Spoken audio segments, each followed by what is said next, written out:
Take a look at this Oculus Quest. Like so many modern devices, it's designed to be unfixable. You can't even replace the battery. In just a few years, this will become an overpriced paperweight, forcing you to buy a new one while the company rakes in more profit. But here's the twist. Oculus actually loses money on every Quest they sell. Their business model isn't about profiting from the hardware. They only make money when you buy software for the device.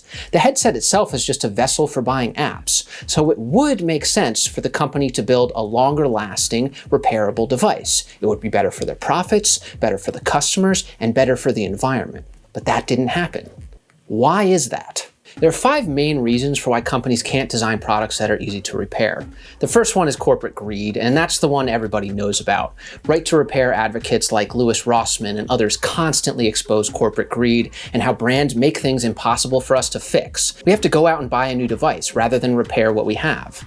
But that's not even close to telling the whole story of why repairability is so difficult to achieve, even when companies genuinely want to make a product that's repairable. The truth is, it's a nightmare of disorganization, consumer habits, and bad incentives. Take the Oculus headset, for example. I spoke with someone who worked on the design. His team wanted the battery to be replaceable. Like I said, it would have been better for the company and the customers. But a replaceable battery would have required several rounds of reviews with a legal team, and that team was already overloaded with other projects. So, upper management decided to scrap the idea and focus on easier things. This is a textbook example of corporate dysfunction. If you've ever worked in a corporate office, you've seen this. A project has potential, the solution is right there, but it doesn't happen. Usually because of internal politics, competing incentives, or just plain business inertia. The worst part is nobody can admit this is a big reason why repairable products don't get made. Imagine if Apple held a press conference saying, hey,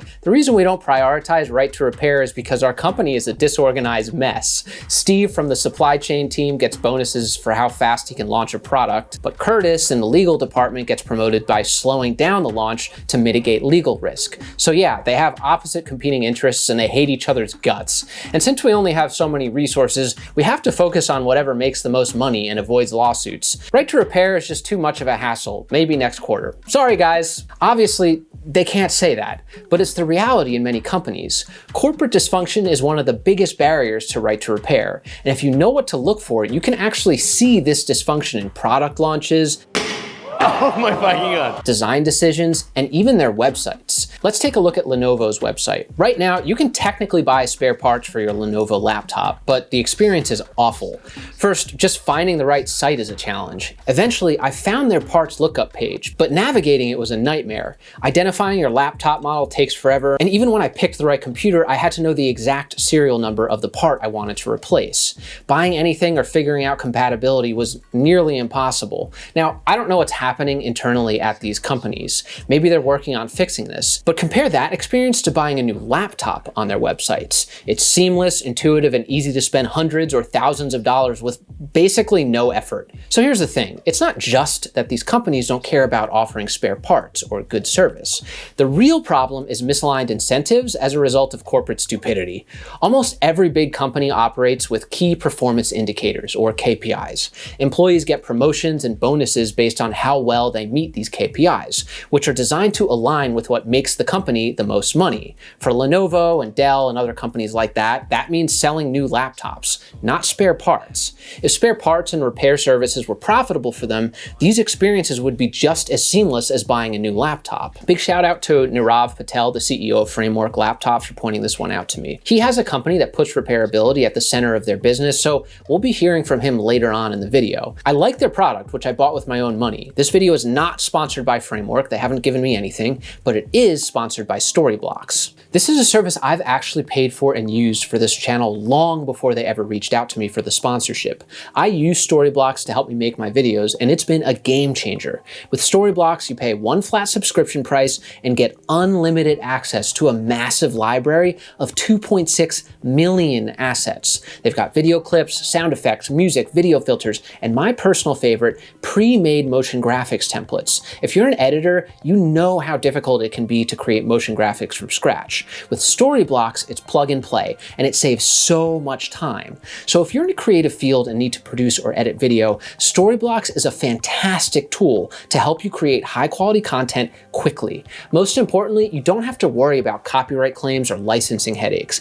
Everything you download from Storyblocks is 100% royalty-free. No pay-per-click pricing, no legal trouble, just clean, straightforward licensing. If you want to get started with unlimited stock media downloads for one set price, head to storyblocks.com/design-theory or click the link in the description. Back to the video. So look, it's not necessarily some evil scheme to sabotage repairability. It's just bad corporate incentive structures. And until companies align their incentives with repairability, experiences like this will continue to be the norm. You might be thinking, why can't the CEO fix this? He's the big boss after all, and he must be able to make the decision to prioritize repairability, right? Wrong. Businesses operate on product roadmaps that stretch years into the future. These plans are deeply entrenched. Pretty much all businesses operate on a model where they release new products every year. They hype up a few small incremental changes and try to convince the public that these tiny changes are revolutionary enough to get you to buy next year's model. Deviating from this plan could literally destroy the company. Even if you wanted to change course, it would require the CEO, the board of directors, and the major shareholders to agree on a very risky new business model. So the status quo persists. They're trapped in a system that doesn't allow for this kind of innovation. It's easy to imagine shadowy boardroom meetings where executives scheme up ways to screw over their customers. And sure, that does happen sometimes, but it's more often just corporate bureaucracy and bad incentives. It's just the banality of evil. But corporate dysfunction isn't the only thing stopping us from getting repairable products. The real problem isn't just with the companies, it's us. People are obsessed with having the shiny new thing. Every single thing we own is a symbol of our status. Even sexual attractiveness is tied to what device we own. According to one 2017 study run by Match.com, owning an older phone hurt your chances of finding love. People with old flip phones were 56% less likely to go on a date in the preceding year, and women were 92% more likely to judge a potential match for using an older phone. Having the newest product is directly tied to being a successful and desirable person. Why repair an old device when you can just buy a new one and impress everyone around you? Even in design-conscious circles where people care a lot about sustainability and right to repair, this still happens. In one of my other videos, I talked about how I didn't own a smartphone until 2019, and people couldn't believe it. They thought I was lying. Here's the proof, by the way. Now today, a flip phone is sort of a novel, quirky throwback.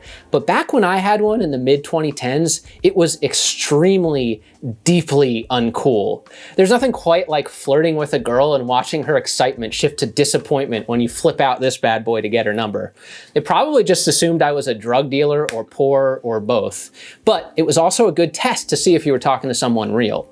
Leave a like and subscribe for the fact that I still kept this old flip phone around. I'm glad it still came in handy as a prop all these years later. So anyway, I tend to keep things I own for a while. I'm even wearing the same jacket in that photo all these years later. But most people are a lot more susceptible to social pressure. This obsession with newness and status is hardwired into consumer culture. One UK study concluded that people replace devices sooner than they might otherwise, simply because they don't want to seem old-fashioned. These are all examples of social norms, which is the third thing that makes it so hard for repairable products to become mainstream. And if it's not social pressure or status driving our urge to replace, it's convenience. Most of us don't want to worry about repairability. We want reliability. We just want the thing to work without adding more stress to our lives. Companies have learned to make the most profitable option for them the most easy and convenient option for you. They know you're busy and overwhelmed, so they make buying something new very convenient and fast, while repairing is a slow uphill battle. And let's face it, we're okay with this. As soon as something breaks, it becomes a problem we aren't prepared to deal with. Think about the last time you turned the key to your car's ignition and your engine wouldn't start. Suddenly, you're facing a problem you weren't ready for. That sinking feeling of helplessness is universal. You just want it to work. No questions asked. So until we break free from the cycle of convenience and status-driven consumption, repairability and right to repair legislation will always be an uphill battle. This obsession with newness goes back to the 1920s and 30s, when the concept of planned obsolescence took root during the Great Depression. Economists like Victor Lebeau argued that Americans were holding on to their old cars, radios, and clothes for too long, slowing down economic growth. His solution was to convince people to buy new products as often as possible. Lebeau famously said, "Our enormously productive economy demands that we make consumption our way of life. We need things consumed, burned up, worn out, replaced, and discarded at an ever-increasing rate." He even suggested a government program to destroy old products, just to make room for new ones. Companies have become experts at making unrepairable products seem cool. For decades, marketing has conditioned us to equate thin, sleek, and seamless designs with premium products. Apple has mastered this aesthetic. I'm an industrial designer, and let me tell you, these things are absolute marvels of precision. They have tiny parting lines, perfectly manicured surface finishes, and monolithic, perfectly controlled surfaces with not even a hint of manufacturing imperfection. But here's the problem. Everything that makes Apple and other high-quality products look and feel premium is completely at odds with repairability. The internal components are so tightly packed and glued together that even replacing a battery is a huge pain. And it's not just about aesthetics. Apple actively designs their products to be difficult to repair. It's no secret. But remember, there's absolutely no objective reason to believe that something with tiny parting lines and thinness and fragility is equated with quality. We've been trained to think this way with most mass market product verticals like electronics and home devices. But the idea of quality varies quite a bit from culture to culture, and even subculture to subculture. If we want people to adopt repairability in the mass market, we're going to have to work against the paradigm that slim, monolithic, and sleek means quality in many product verticals. Luckily, there are companies that are fighting for this. I actually spoke with Nirav Patel, the CEO of Framework, and he was really helpful in providing insights for this video. Their laptops are designed to be easy to repair and upgrade, and they've built their entire business around this idea. The Framework laptop is solid and functional, but it doesn't have the polished, ultra-premium feel of other laptops in its price range. The hinge for the screen doesn't feel perfect, the keyboard feels a little bit soft, and the surface finish is nice but not exceptional. It's a very generic design.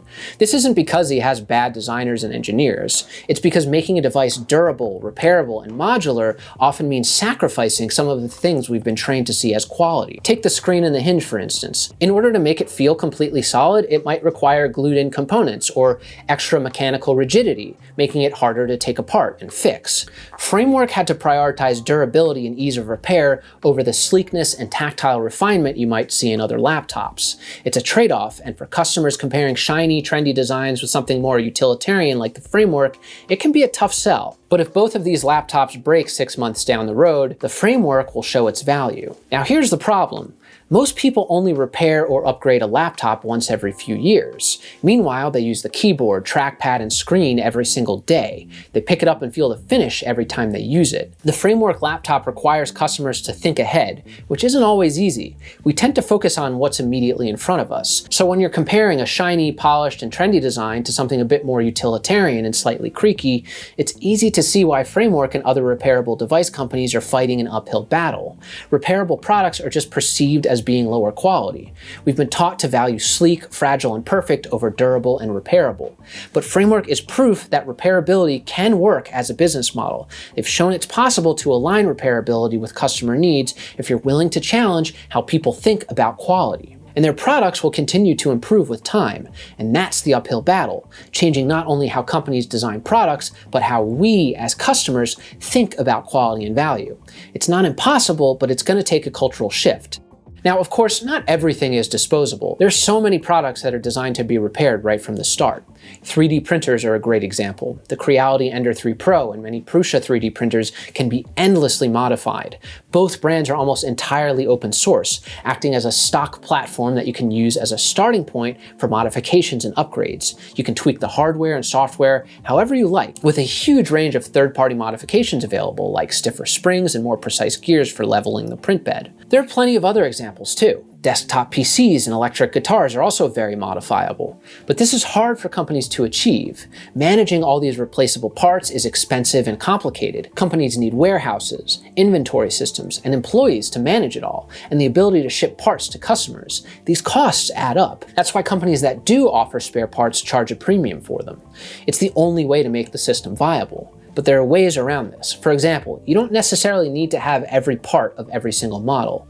Here's what Nirav Patel of Framework had to say about it. We don't have to stock every module and every part we've ever made. We only have to make sure that they're compatible parts that are available. As long as that new module is cross-compatible to, let's say, the previous generation main boards, previous generation systems, then we can end of life that original or that earlier generation module. In terms of backwards compatibility, cameras and their lenses are an incredible success story.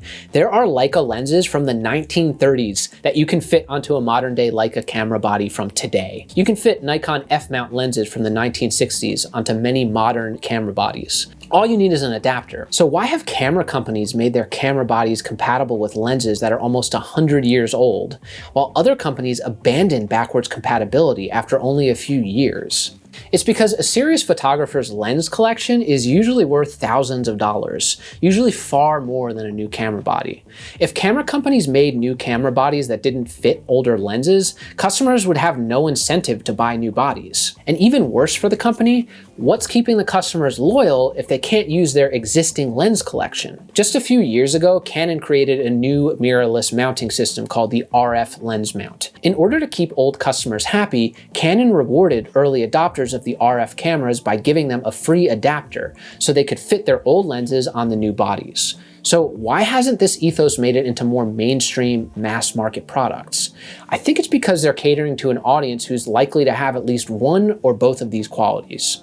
Number one is a strong affinity for fixing and building things. And number two is a passion for customizing and fine-tuning their devices to meet their exact needs. This DIY culture is embedded in these product categories, but it's not a natural fit for broader markets. Until we overcome social norms and stigmas, our right to repair things won't catch on. And repairability isn't just a business and a cultural problem. For some product categories, it's nearly impossible to make devices repairable because of how quickly they evolve. VR headsets are a great example of this. Compare the Quest 2 to the Quest 3. The camera placement, overall form factor, and ergonomics have changed significantly. The same goes for smart wearables like health trackers. These devices are still evolving fast, and we don't know what they'll look like in 5 years. Any future replacement parts would need to fit the old product architecture, which can severely limit innovation. That's why a stagnated product category is an extremely important aspect of repairability. It's why Framework chose laptops as their first product. It's a form factor that really hasn't changed very much in the last 10 years, and it probably won't change in the next 10 years. Just look at MacBooks from 2016 until today. By focusing on a stable, standardized form factor, Framework can prioritize repairability without worrying about the constant reinvention that comes with newer tech categories. Because that, like, the entire industry broadly is mature and stable enough that it allowed us to go and talk to the 5 keyboard suppliers and 5 display suppliers and 5 battery suppliers and so on. We can leverage enough knowledge from those suppliers because it's so stable that it's easy for them to support us and relatively inexpensive for us to go and be able to do that activity. Product architecture is one of the biggest blockers to achieving repairability, and it's the 4th on our list of why right to repair is so hard to achieve. This is a problem that I face all the time in industrial design. One example that comes to mind is when I was designing the Daylight tablet. We needed to figure out where to place magnets inside the tablet so accessories like cases, stands, and a stylus could snap on. This would normally be pretty straightforward, except we hadn't finished designing those accessories yet. We were essentially guessing where magnets and connectors might need to go for accessories that didn't even exist yet. If I remember correctly, and it's been a couple years, I think we ended up adding a series of slots along the internal edges of the tablet. The idea was that magnets could be added to those slots during production if necessary. It wasn't a perfect solution, but it gave us some flexibility. We could move the magnets around later on. But keep in mind, this was for a tablet, which is relatively simple from an industrial design perspective. It's just a big screen with really no moving moving parts except for the buttons. I've worked on more complex products like AR headsets, and these kinds of decisions become exponentially more difficult. The added complexity makes future-proofing an even bigger challenge. It's problems like these that highlights how difficult it is to design for the unknown, and why repairability and modularity are so hard to achieve. But there are other technical barriers too. This is a circuit board from the 1970s. A few simple transistors, resistors, maybe a capacitor here or there, and this is one from today. It's way more complex. There's almost no space to make adjustments. Now, if something breaks, you could replace the entire board, sure, but it's not remotely reasonable for even a skilled technician to service a problem on a board this intricate. I have friends who make electronics for a living, and they admitted they'd be way out of their depth on repairing this. I know right-to-repair guys like Louis Rossman are probably screaming at their computer screens right now. To be clear, I'm not saying that these things are impossible to repair. I'm also not saying it's okay for companies to block qualified technicians from repairing their products, which is where Rossman really gets angry, and I agree with him.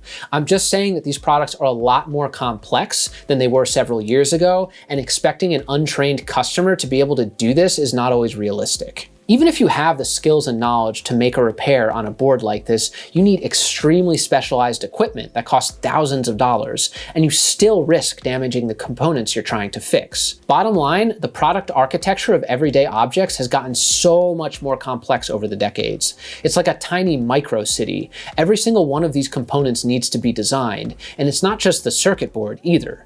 Designing modern products is incredibly complex, even before you add repairability into the mix. Here's an example. I have a friend who spent months redesigning the feet of a mid-2010s MacBook Pro. Her job was to make them more durable. That's it. Just make the feet more durable. That's all she did for 50 to 60 hours a week. Even a seemingly small task like this becomes exponentially harder when you add new constraints like making those feet repairable. Now imagine applying that constraint to an entire device, ensuring repairs are possible with someone with no engineering knowledge and only basic tools.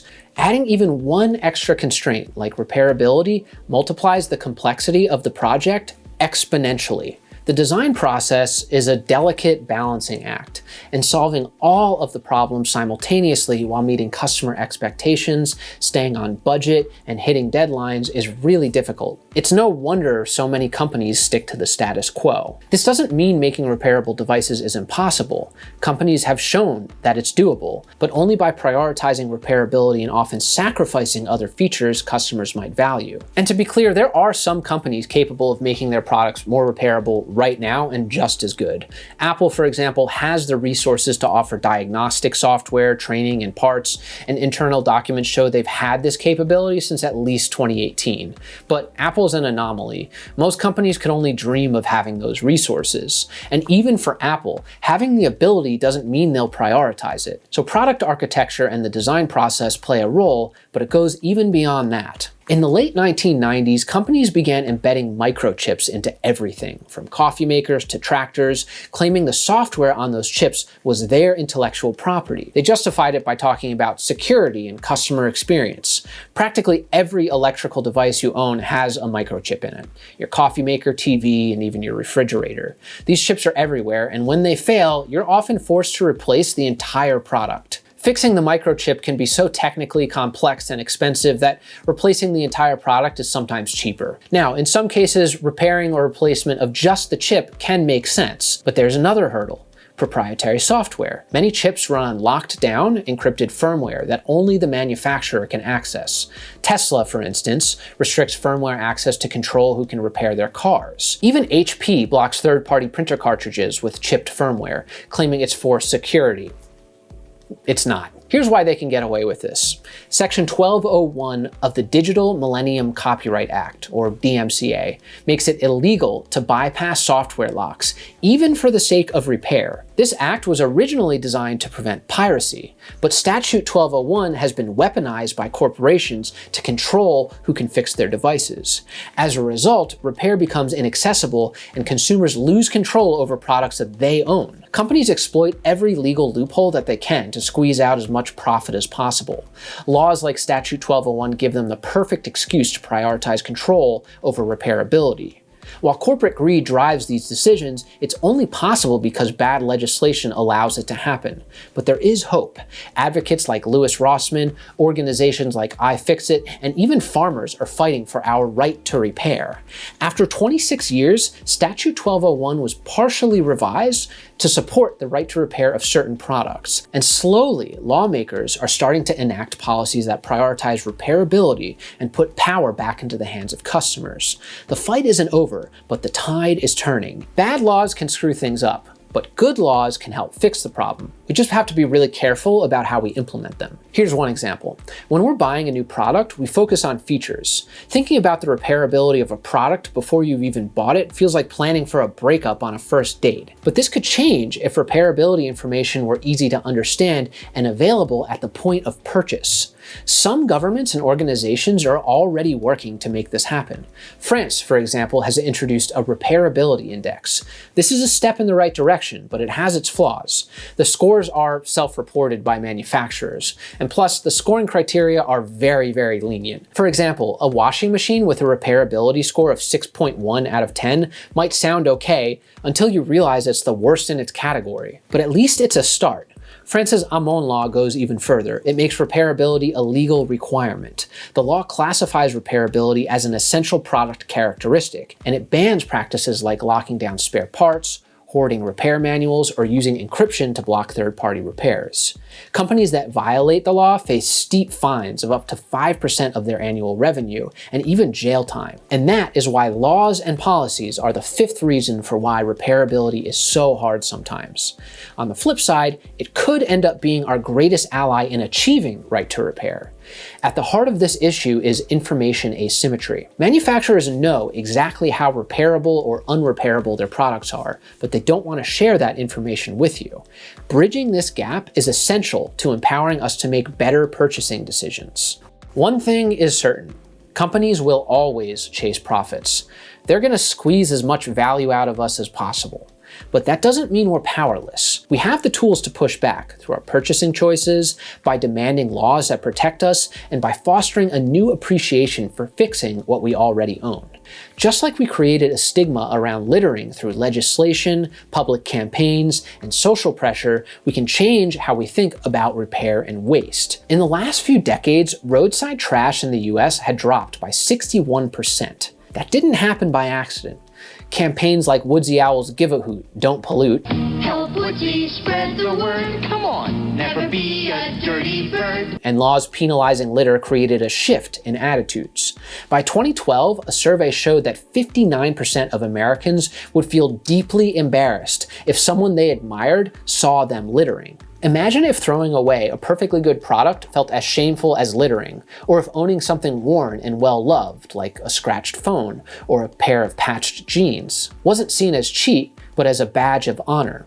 Every time we choose to fix something, we're also repairing a mindset, a culture, and hopefully a future where things we value don't come at the cost of the planet we all share. Big shout out to the people who helped me with this video, especially Nirav Patel, the CEO of Framework. I also spoke with several of my friends and Patreon supporters, and it wouldn't have been possible without them either. If you enjoyed this video, consider supporting me on Patreon. The link is below.